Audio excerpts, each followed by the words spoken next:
This episode is brought to you by Bellator's Publishing, bringing stories to the world that last forever. We made a big change for our Brimstone coverage. From now on, consider us your fantasy buddy readers. So you can rest easy that there will be no spoilers from beyond chapter 10 of Brimstone. So how are you feeling about Brimstone so far? I had to say the very first time when I was reading, I was a little bit confused. These characters are different. The scenario is different as well. It felt that I was reading a completely different book. It wasn't like the continuation of Quicksilver. Some early revelations, and I love the Blood Court. It's creepy, it's intriguing. I love the new characters that have been introduced insofar as they are so bad. And I just can't wait to read on.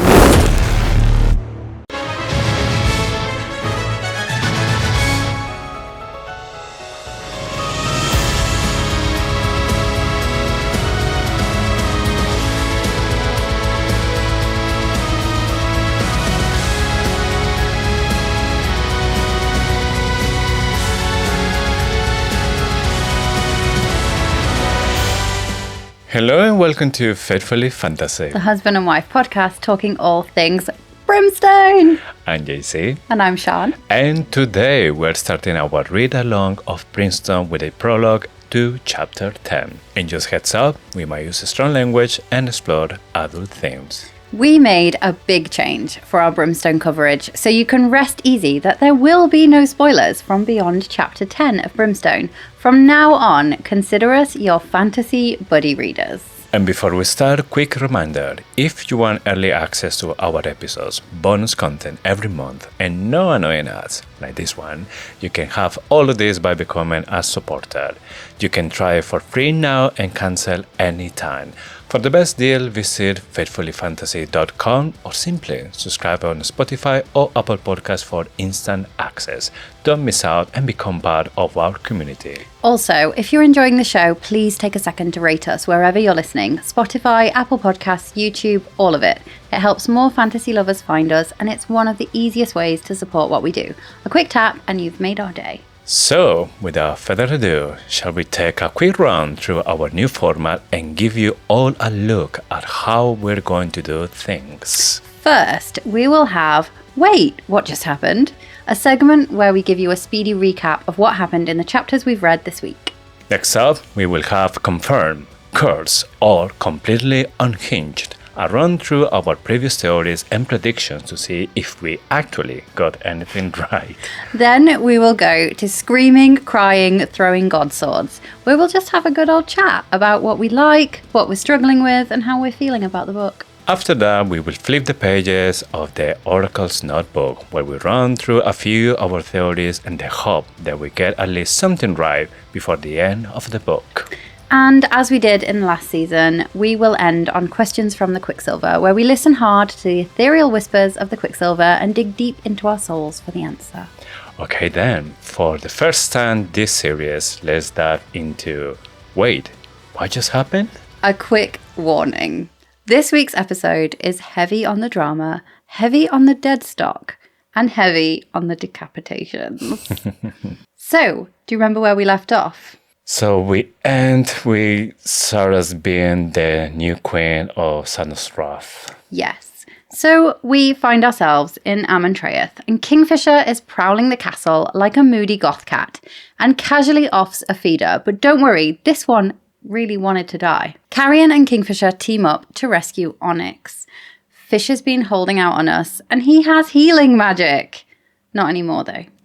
Foley pulls the ultimate fantasy soap opera move, and surprise, surprise, turns out he's not dead. He's actually just undead. Ceres is prepping for coronation, but keeps getting stuck at the rehearsal stage. Meanwhile, Fisher decides Godsword attacks against challenges to the throne are the new love language. Enter the Lords of Midnight. 2 men, 2 women, and 1 creepy mother. Ceres takes a little sip of Fisher's blood, and spoiler alert, she likes it. Gross. Cue coronation, cue royal decree, no more charging feeders with war crimes. But then, plot twist, 8 super feeders show up to wreak Irin. These aren't your average snack pack feeders. They're ex-Zilvaran humans who absorb magic and shrug off decapitation like it's a bad haircut. Amentreath casually reveals it's had a Quicksilver pool this whole time. But this is great news, because why ride across dead fields when you can have a magical hot tub portal to your second home? Kingfisher throws Ceres a victory party at Carlish to celebrate her win against Malcolm. There's talk of a wedding, but it can't go ahead because turns out knowing your first name is a non-negotiable at Fae weddings, and Fisher's still drawing a blank. After one steamy night, Ceres visits Everlane only to experience paranormal family drama featuring her comatose sister-in-law and mother-in-law spirit possession. A rot is spreading through Irin. The feeders' bodies were fused to the great oak at the centre of the former war camp, and 11,000 Fae warriors fled. And after all that chaos, Ceres needs to go on a book treasure hunt, and we leave Fisher and Carrion to pack their bags for Zilvaran on a special mission, and we can't wait to see how that goes. So many things that we had to talk in this first episode. I know, it's the first time that we have done so many chapters in one go. Yes, but even when there's so many chapters that we went through for this first episode, we're not going to be here for hours, so don't worry. Welcome to the 6-hour podcast. No, I'm joking. But don't worry, we have everything that you need to know in these first 10 chapters. So let's start with confirmed, cursed, or completely unhinged. The new part of the show where we either get to bank those bragging rights or have a laugh at ourselves for being way too wild with our previous theories. So, did we get anything right in the first 10 chapters? I mean, we knew that she was going to wake up at Sanasroth. Yes. We knew that she was going to be crowned the queen of Sanasroth. It didn't go completely without a hitch. No. We find out that Ceres is immune to both iron and silver. Yes. We don't know whether that's because she's an alchemist or because she is part Fae and part vampire. I suspect it's because she's an alchemist, but I don't know that we'll get another reference. But we did briefly touch on this in last season, didn't we? Yes. I'm not completely sure if it's because she is an alchemist or just because the god of chaos changed a couple of things, so given like all the strength but not the flaws. Maybe. Still not confirmed, but I am going to take the opportunity to talk about several hints that we got that Malcolm was a god. One of the Lords of Midnight says he wasn't just a king, he was a walking god among the living and the dead of this realm. We can't talk too much about it because this might get confirmed before the end of the book and we're still clueless after chapter 10. But I do want to point to another reference of this theory that I'm like slowly dying on the hill. Yes. Other one is this theory that we had that maybe was Taladeus, the one who turned Loreth, and then Fisher was the one who was saving Loreth to give a favor to Taladeus. And I think it's maybe in this part when Taladeus says that he was the one who turned Folly into a vampire, and he did it was for Fisher. He was like saving his friend and somehow turned into a vampire. So I'm thinking that this could be maybe like, okay, you did that thing for me that you gave your soul to Loreth to save him. So I'm going to try to do something here for your friend. Yeah, maybe. Not confirmed though. No, at the moment it's not being completely out. Yeah, it's not been ruled out. Okay, Yeah. This is good. Hear me out on this one. Mm-hmm. Okay, so in these chapters, we meet Adina. Yes. Her soul possesses Everlane, right? Mm-hmm. Onyx was in the room. I'm not ready to let go of the theory that Onyx is still like a home to Fisher's mum's spirit. I mean, it doesn't make 100% sense because why would Onyx leave Carlish, leave her daughter, who was like on her deathbed? I know that she couldn't help her, and go and find Ceres. Yes. But it's not been completely ruled out, so I'm clinging on with like my fingertips. I mean, the whole scene is obviously really weird, but the thing that was capturing my attention the most is Onyx was there sleeping all the time, so it was just like quiet. So it was absent. Yeah, absent. Body. Yeah. Yes. Anyway, so actually, in short, nothing has been confirmed yet. But some of our wilder crackpot theories have not yet been ruled out, and that's fun. Yes. So we can hang on to that for a little bit longer. Okay. Now let's go to screaming, crying, and throwing God swords. Yeah, so for this one, we're just going to run through some questions because our previous series were deep dives. We're not doing that just yet. We're not ruling it out before the next one is released. But the time is not to deep dive. The time is just to chat about how we feel about the book so far. Yeah. So how are you feeling about Brimstone so far? I had to say the very first time when I was reading chapters 1 to 3, I think, I was a little bit confused because the feeling that I was getting, it was these characters are different and the scenario is different as well. So it felt that I was reading a completely different book. It wasn't like the continuation of Quicksilver. But then when I started to read chapter 4 and I still keep going, and then it was like, okay, now I can see like these characters again, the one that I saw before in Quicksilver. But yeah, I think the beginning of this book, it hooked me more than Quicksilver. Yeah, because it was like around chapter 8 or 9 that you said you got hooked last time. So this has Yeah. hooked you seen it, but you know the characters. I get what you mean.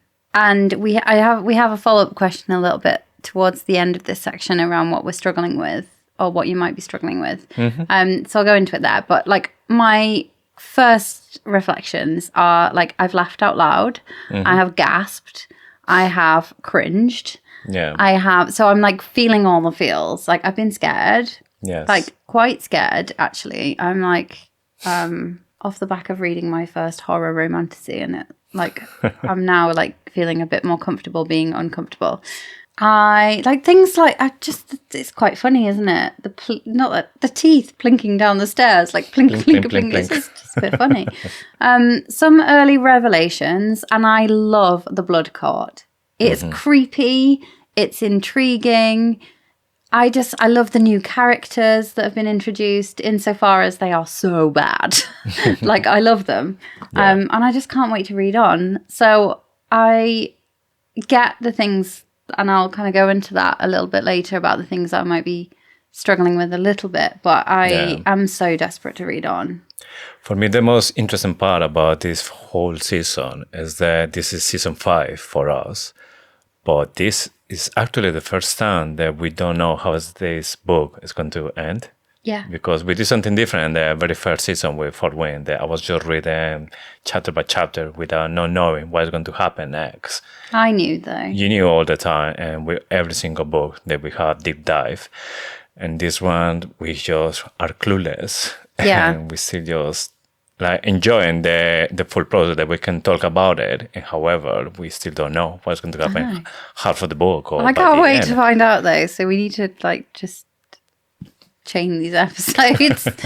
Okay. Who is your favorite character?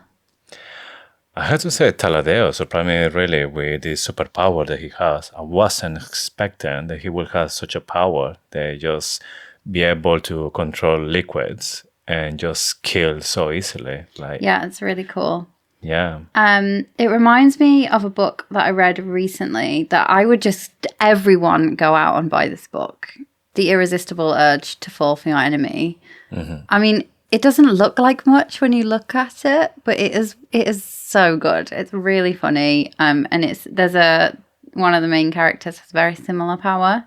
And it's awesome. Like, really cool. So yeah, I think that is we knew he had to be powerful because Malcolm was scared of him.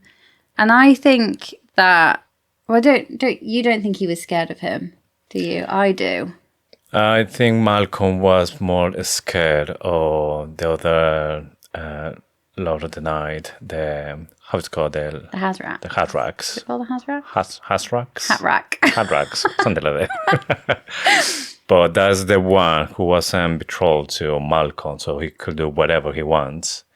But Malcolm just wanted to keep I know, it but like, on his side. Tal could have gone, like, for want of a better word, on some kind of suicide mission. And he could have killed Malcolm without him knowing. If he was like ready to die anyway, he could have taken him with him.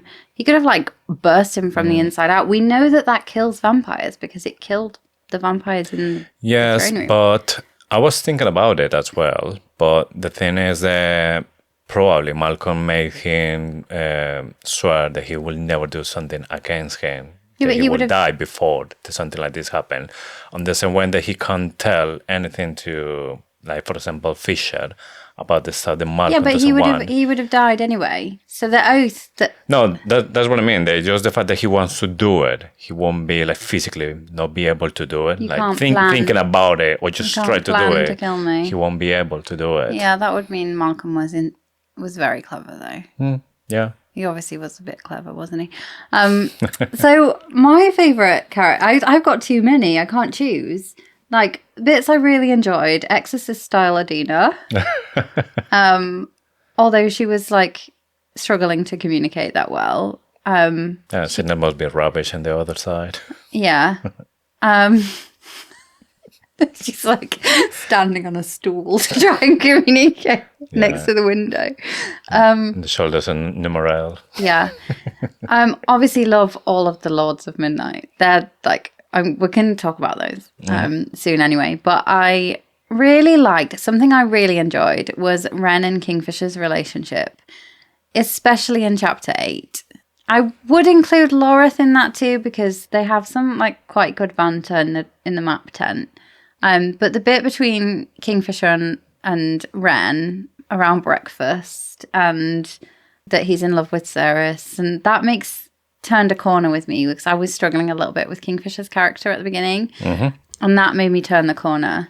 So I am grateful to Ren in chapter 8 specifically. Yeah, I think maybe this chapter you can see maybe Ren happier because he recovered his friend. That's how he remembered Fisher, like in this way. And then you see that Fisher, is more open, telling that yes, he's in love. And Ren's like, oh well. He doesn't really want to tell Kingfisher doesn't really want to tell Ren because he once said that he will never be in love, and now he is. Yeah. I like it. I like the breakfast fight as well, and it's just fun. Were there any oh my god moments or things that you really want to talk about it? Can you imagine if I said no? Then this is the end. Thank you for listening to this podcast. Okay. So many, obviously. Ceres is connected to Tal. Yes. She doesn't enjoy it very much because he is really sad and he steals her breath away. It feels that connection is getting stronger with time because there have been moments when she feels that sadness stronger when she can see him coming closer. Yeah. Time will tell. Yeah. Time will tell. Lol. Sorry, I couldn't resist. Another one, Onyx crossing Omnimeron. Now, I knew about this anyway because I had read the first few chapters. But let's talk about that for a minute.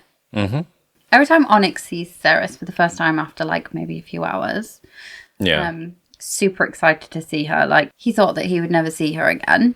And he bloody crossed this mountain. Was chased by a horde of feeders just to get to Ceres. Yes.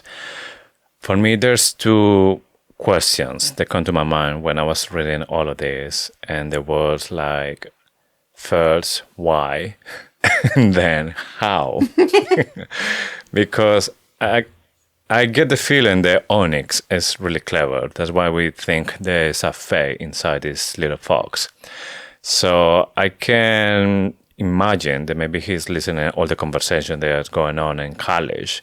So I don't think that nobody there knew that Kingfisher and Sarah, they were fine. They were just saying and the other side of the dam, but eventually they will go there because they are, you know. Onyx must have known. Yeah, so that's my why he felt that need to go through all this odyssey. To Sanasroth. Yes. Because they were actually at Gilethrai.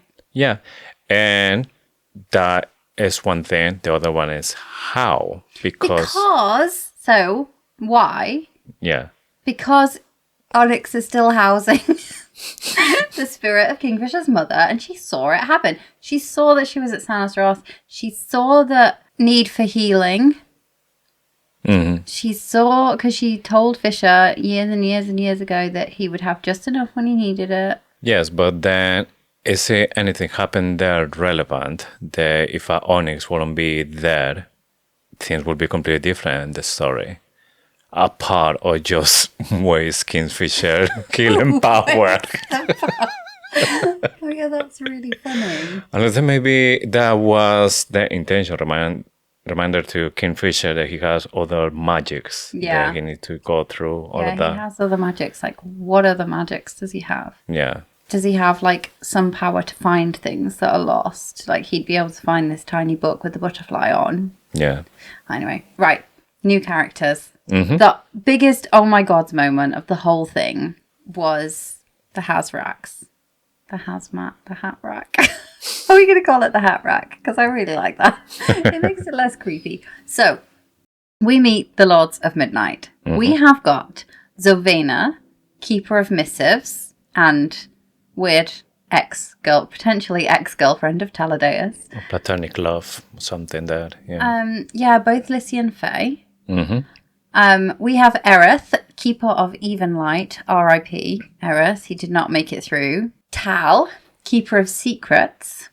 The Hazraks, Keeper of Silence. And the last of its kind, twice as old as anything else in Avelia.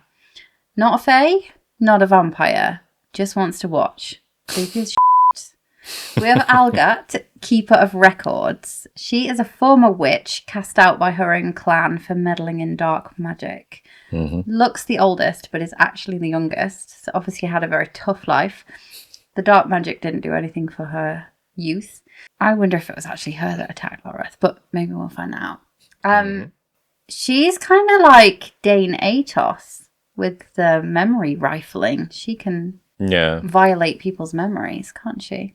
Anyway, I loved this whole bit. Really creepy, where they're banging their sticks on the ground, like waiting for her to come. Zavina is an arsehole. Aerith was an arsehole.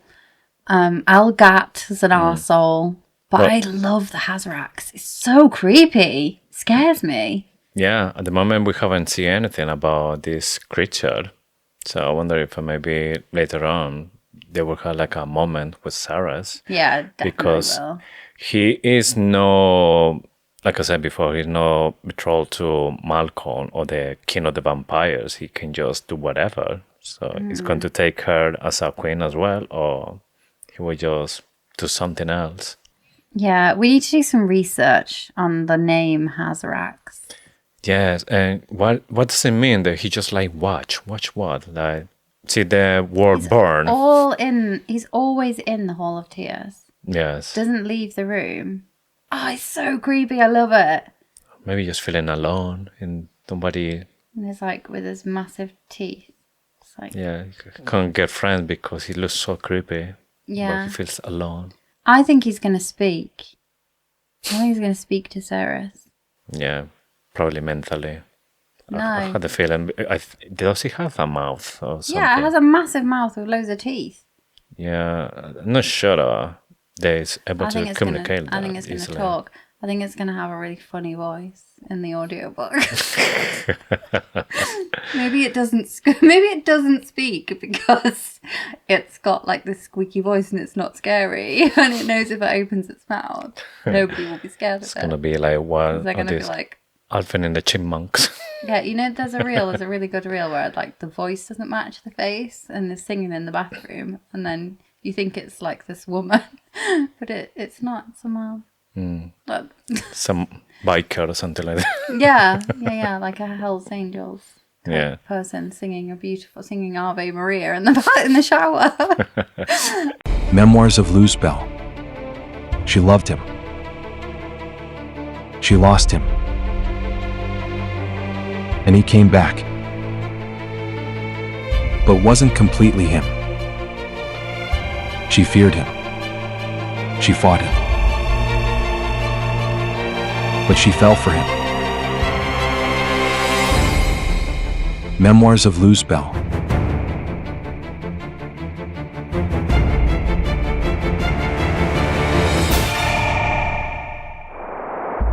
now available on Amazon.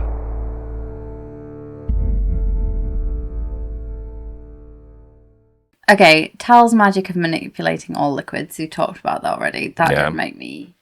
Oh my God. That show, like, Taladeo was, like, such a power. I liked the fact that the lore of the world and the history is growing. There are different gods. So the Fae have gods. Yes. The vampires worship the demon gods. And the witches have their own, like, elemental gods. And Isabel was so shocked to find out that the Fae gods were real and that they weren't some metaphor. I'm excited to find out what role the demon gods and the witches' gods will play in this whole thing, and whether Ceres is only invisible to the Fae gods. Yeah, I found that interesting, but at the same time, I was thinking there may be all these gods, you know, vampires gods, witches gods, Fae gods, are just all the same siblings, but obviously some of them are with the vampires, the other one with the witches, but they're actually at the end, it's just the same gods. Just maybe they're given different names. So it feels like they're Fae, but I wonder if they are the same gods, but just viewed from a different perspective. 2 more things on my list of all my gods moments. Foley's granddad was one of the last alchemists, and Tal knows where he is. He is not dead. And when we reviewed this is one where we should have put it in the like top. We thought he was dead. We thought it was Corax that was going to come back early on. Still think he's coming back. Yeah, still a possibility, yes. Yeah, but Foley was turned by Tal and then fled to Amontreus. So Tal knows where he is, but he's not telling. And we find out that his granddad was one of the last alchemists. So he knows a lot about alchemy. Yeah. So they'll find him, we presume, but they haven't yet. Yeah, well, I think it's going to be Foley, the one who is going to go to them, because the reason that Taladeus is not saying anything, I got the feeling that's because Foley is telling, don't say anything to them. I don't want to see them right now. I want to keep the distance. And Taladeus is respecting that. So I think it will be eventually Foley that in some point or in a moment, he will show himself as a vampire. Yeah. I think he's going to be like depressed and drunk. I don't know. It's been a few centuries since then, so probably He might be emaciated because he's possibly not feeding himself. Interesting. It will be interesting. Carrion only being 1,096 years old. This was probably the revelation of this whole section of the whole, like, 1/6 of the book, or whatever it is, 1/5 of the book. Yes.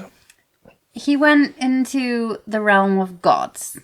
So when Fish's dad was transporting baby Carrion to Silvarin, their exit into Silvarin was delayed by approximately 600 years.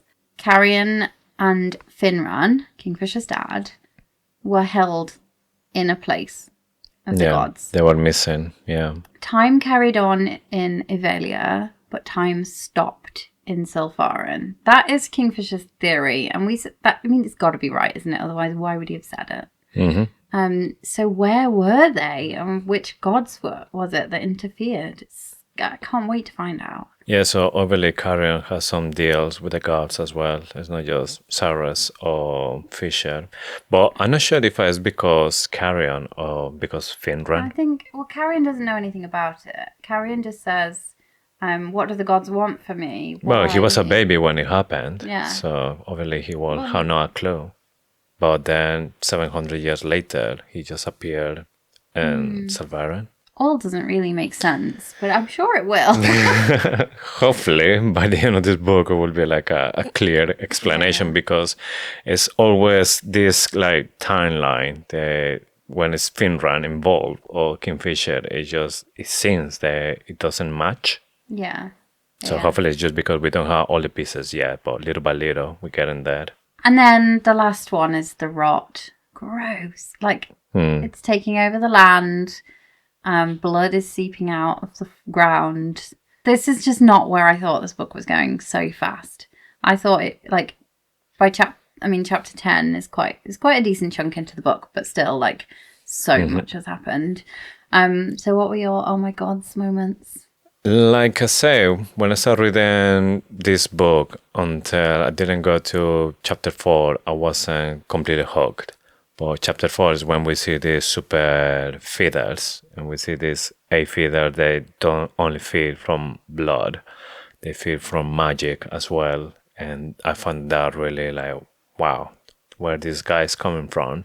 And then when I found out they were humans, I was like, even better, because Fisher was always Fisher was always like saying that humans are not that strong, they are not this, and they always so superior. And then these 8 super feathers, they were from human realm. So I found that like that was a really good thing, and I was just completely invested about. I want to know more about who create these things or why, because they have runes, they can absorb magic.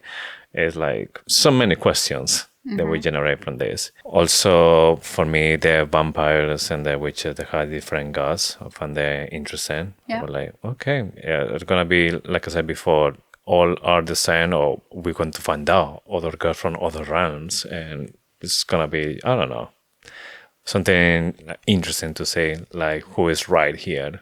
They have like every single one had gods, or I don't know. We need to find out. Yeah. The other thing that was super interesting for me was when Cyrus was comparing Tal and Fisher, like opposite sides of the same coin. And she was saying that one was the maker, the other was the fae. The mate. Yeah, mate. And it started to sound like a love triangle here. That maybe is Cyrus with a coin with 2 sides. They are completely different, but part of the same thing as well.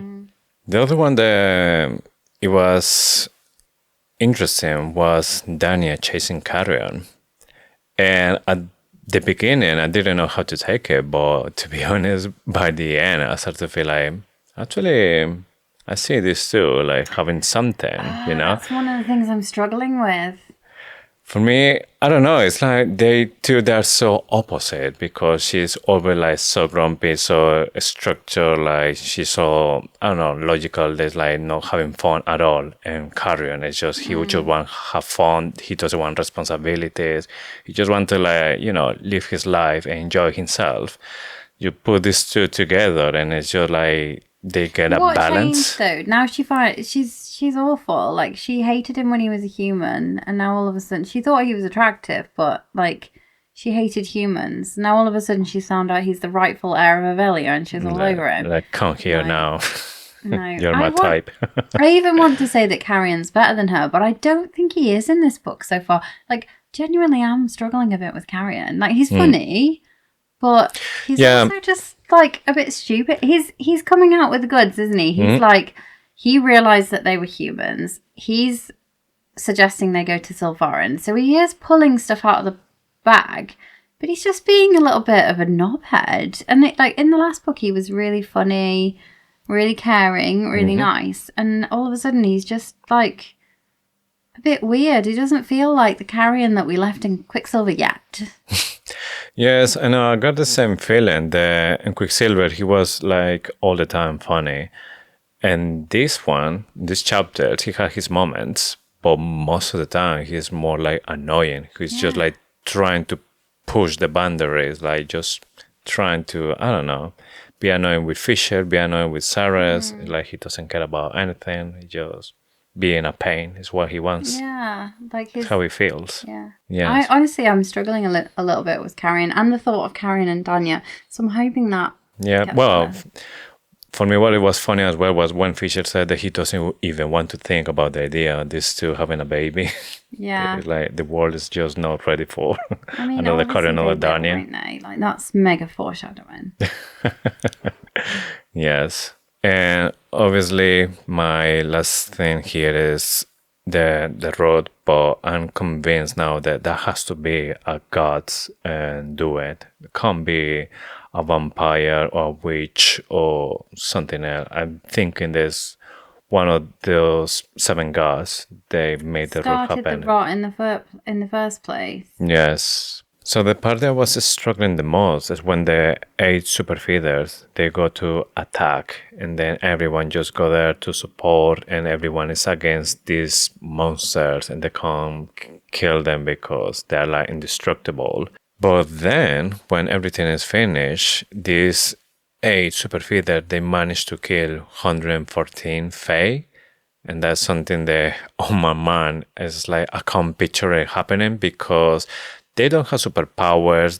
Whatever they're doing like with the hands or with the mouth. So they had to go and attack all these Fae. They have swords and they have all this, equipment to defend themselves, to attack, or just to surrender all these feathers. So in my mind, I can't see how it's possible that even when they are like indestructible, they can manage to kill 114 Fae in that gap. Yeah, I think we've had similar questions in other books as well. But I didn't feel the same about this because I thought that Ren and Kingfisher were occupied and Loras were occupied with like a couple of them. The rest of them were attacking the rest of the war camp.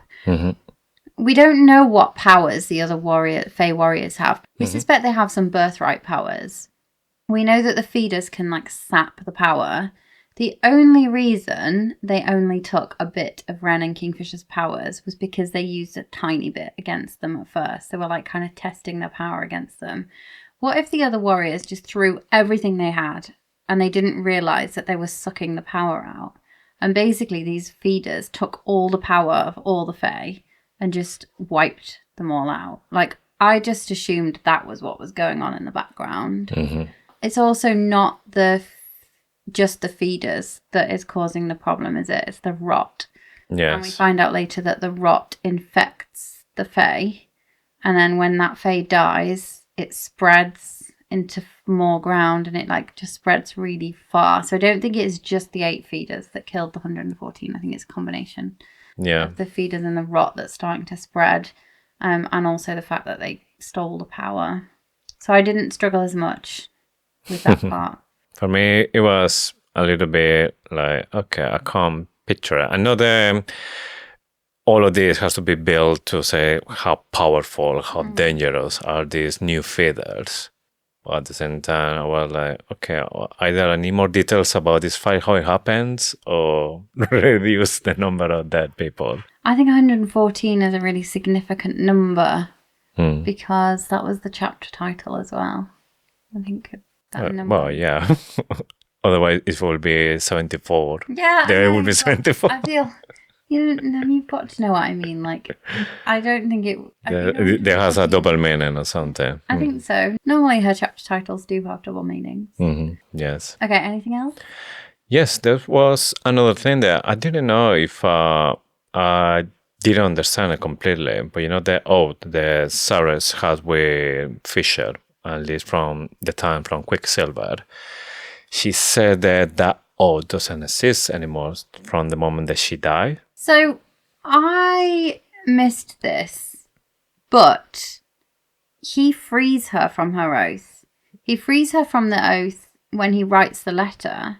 You know when in Martyrs for Friends, the chapter, when he goes solo to... He says, I free you from your oath, but I hope that you will stay and you will want to help. But get yourself, once you've made once you've done this, take yourself to another world and be safe. I think that is what frees her from the oath and not her death. Yeah, but she didn't die. That's the other thing. She got changed for something else, but her soul or the life, that's still the same. Yeah, that's true. So she got an upgrade. I think she would have died, wouldn't she? I don't know if it's an upgrade. We'll get to that. Yeah. I mean, she will live for longer and have powers. But yeah that's the part that I found strange. See anything that you're struggling with? Yeah, so apart from Carrie and Daniel, which we've already talked about, at first I struggled with the dialogue between Fisher and Ceres, and I didn't feel like it was really them. But I don't think this is because it's not them. I think it's just because it's a different relationship that we're seeing. We're not seeing the chase. We're seeing a God's bonded pair. And honestly, I've struggled with this in other books once the mating bond happens as well. And I think that's maybe a mark of like the trope that I like rather than the actual resolution of it. And I know that things are going to get tricky, so I'm going to be fine. But I know a lot has changed since the last book. And honestly, this is going to sound like I'm really loving the book. It doesn't, this isn't a reflection on how I feel about the book. But honestly, I am struggling to get my head around Cerys as a vampire. The blood tasting, I struggled with that in the last book. Any books where, I know they're vampire books, so I should just need to get over it. But it makes me feel a bit sick. Blood sucking, especially in the bedroom, and it being like an erotic thing. It just makes me feel a bit sick. Like, Yeah. the thought of tasting blood. And the fact that she can't sleep at night, and the fact that she's now, like, I just don't see how it's going to be okay. But it will. I'm sure it will. And I'll get used to it. Yeah. But those do feel like pretty fundamental struggles. But they're not enough. Like, they're not enough for me to, like, not be so invested in what's going to happen. Yeah. How do you feel about Fisher being jealous and being just like so possessive every time maybe Karen was saying something? That gave me a bit of hope. Like, I know it's red flag behaviour. Like, you don't want that in real life. But honestly, it's normal with animals, like possessiveness, I think. Like, especially I would say wolves. Yeah. So I'm not 100% put off by that. Yeah. And it felt like at least there was some excitement. It wasn't just like Mr. and Mrs. Kingfisher and they all lived happily ever after. At least there was some like tension between them. I don't know. I was feeling different because I always saw Fisher like somebody really confident, and I wasn't expecting that like a comment like that will affect him. He was just like not paying attention to the stupid things that maybe Carrion could say, because he knows Carrion as well, how he was. He knows how pain he could be. So I didn't feel that he had the need to just do something against Carrion. I'm not sure though that it's not just a normal relationship. I think it's some like primal instinct that's taking over. It's funny because I felt like Carrion was pushing, like to see like how Fisher going to react or how long it will take it for him to do something. And then Fisher, well, that's what he wants, that's what to give it now. Yeah. But also with Ren and Loreth, like he doesn't like Ren going near. I think it's some primal instinct, and I was okay with it, even though it's like red flag behavior. But I don't mind red flag behavior in fictional men. Good to know that. Yeah, fictional men. Yeah. Okay. Do you have any questions? So many questions.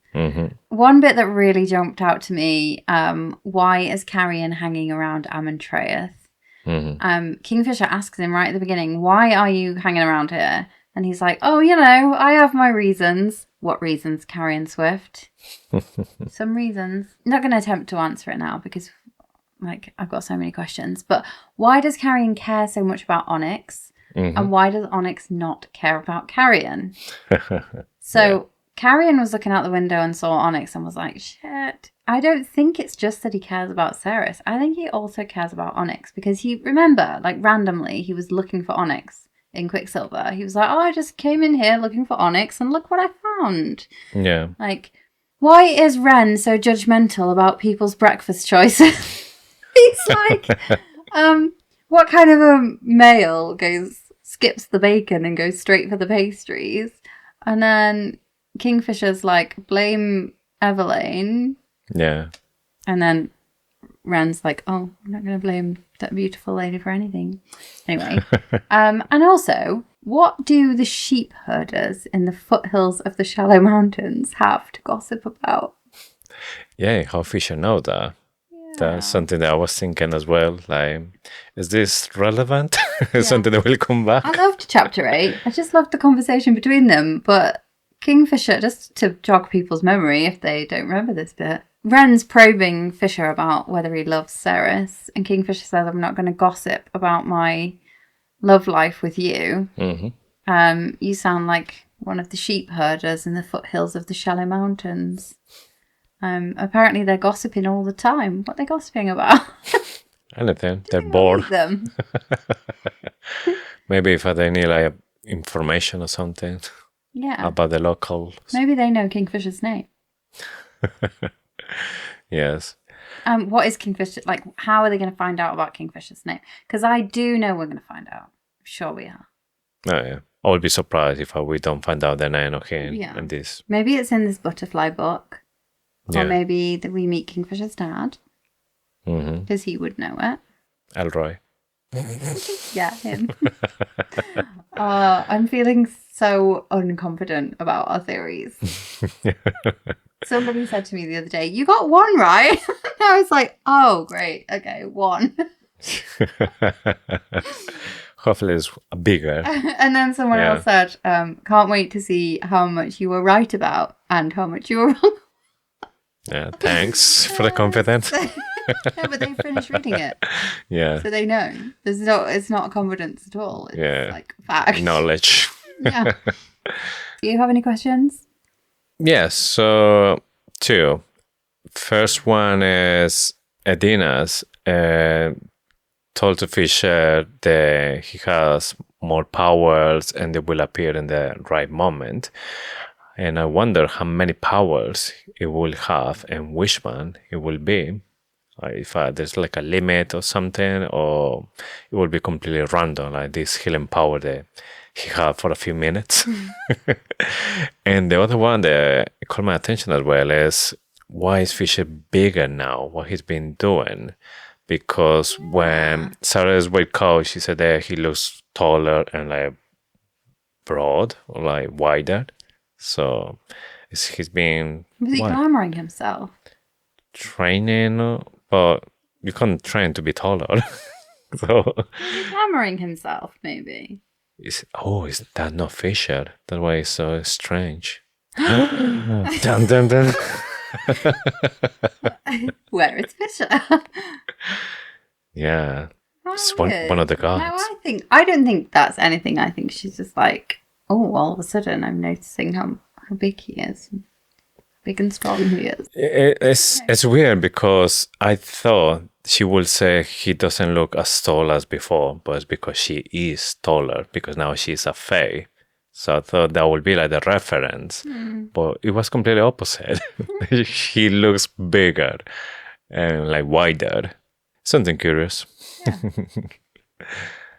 Okay, should we move on now to the Oracle's notebook? Yeah, the part of the show where we channel our inner eye, as Mummy Kingfisher would, and put our oracle skills to the test, in the hope that we get at least something else right before the end of the book. Okay. What you got? Yeah, oh gosh, I've got quite a few thoughts. I'm going to rattle through them. The Lupo Proelia are wolves. I still think that is going to happen. Yes. It says... The prologue starts with, there was safety to be found in a pack, but a wolf could survive alone too. And I just feel like there's something there. Then the vampire that Kingfisher kills right at the beginning says they're going to destroy her, it has already been seen. This court will fall with her inside it. I wonder if that vampire that Fisher killed will be important or was important. Possibly royal. It said his cheeks, his high cheekbones, a regal aquiline nose, a velvet waistcoat. That was obviously a very highborn fae, if not royalty. So I wonder if that will come back or something. Yeah. Maybe not. Possibly not. Carrion is going to save Fisher's life on a battlefield, and Fisher will have to put on a dress and dance a fucking jig. That's what he says. So this is where Carrion claims that he saved Fisher's life when they were rescuing Onyx. And Fisher says, the day you save me on a battlefield, I will put on a dress and dance a fucking jig. And I just have a feeling that might come back. Yeah. It would be funny if that happened and then it's Karen like given the dress. Now you had to do it. Yeah. Kingfisher has more small magics. We've talked about that as well. Adina says, never doubt your powers, sweet one. Each one of them is a gift. Each one of them will prove exactly enough when you have need of it. Yes. I wonder if Hayden is going to fall for Zavina. So when we first meet Zavina, Ceres says, my brother would have fallen in love with her on sight. She was just the type of pretty, fine-boned trouble who would have caught his eye. Yeah, sounds a little bit like foreshadowing, isn't Yeah, it? sounds like Hayden's coming back. This is a wild one. And I don't know why I got onto this, but there was 2 things that jumped out at me that suggested that Carrion can actually read minds. So in Ceres's head, Kingfisher says we can go back to Carlish, back to Ren and Lorith and Lane. And Carrion then jumps in with, he has a point. And it makes total sense if you cut off the bit that was said mind to mind and you just continue the conversation on from the bits that were said out loud. Mm-hmm. Because he says something like, the quicker we do this, the quicker we can leave this hall. And then Carrion would say, he has a point. I just get the weird feeling that he is picking up on the fact that is talking about Ren and Lorith and Lane and the return to Carlish. And then later, when they're talking between themselves, mind to mind again, I think this is when they have the bag of heads. They brought the bag of heads back to Ceres. And he's like, are you 2 even listening? And then he's like, ugh, they're not even listening. Like, he can hear the conversation that's going on. Yeah. I just wonder if his birthright magic is mind reading. Yes, that's something really interesting because we still don't know at the moment, until chapter 10, if Karen has any kind of magic or what kind of power he can have. I would be surprised if he'd been like royalty. He doesn't have something cool like Kingfisher. Yeah, I think he's a mind reader. I'm going to lock that in. But people might be laughing at me right now because they'll be like, no, that's the high blood vampires wore tabards with dragons on them. Mm-hmm. I still think there's going to be dragons, and I wonder if they're linked to the blood court. The tabard, why would they call out? These are the ones that Tal boiled from inside out. Yeah. They had dragons on their tabards. I think they were red dragons. I got a feeling that Evelyn and Ren are mated because his back stiffened and he's not left her side, and there was always some weirdness, and I wonder if there are actually more fated mates. Yeah. And they're maybe not gods bonded, but they're actually fated mates. Yeah. She's seen his balls already, so like, what more is there to see? And then we touched on this briefly, the book with the butterfly on it. I think it has Fisher's real name in, or he's going to find out his dad anyway. What about you? Sorry, I had loads there. And they're probably all wrong. I have just a few as well, but not as many as you. So my first one is there's utterly just like one pack of gods, and all of them are going to be the same for vampire, witches, and fae. Mm-hmm. They have just maybe different names, but all of them are the same group. Next one is Onyx. He is being looked after Evelyn, and that for me is really suspicious, and more than he was there present, sleeping, when Edina was talking through Evelyn's body. So it feels more like... Is that why he went to get Ceres? Because he needed Ceres to come and activate the Quicksilver, because the Fox worked out that was how Edina would finally be able to communicate with. Yeah, it's something about the Quicksilver, because I was thinking that Quicksilver only is a portal between realms. But obviously, the realm of the death, that's another realm that Edina maybe can go through the Quicksilver.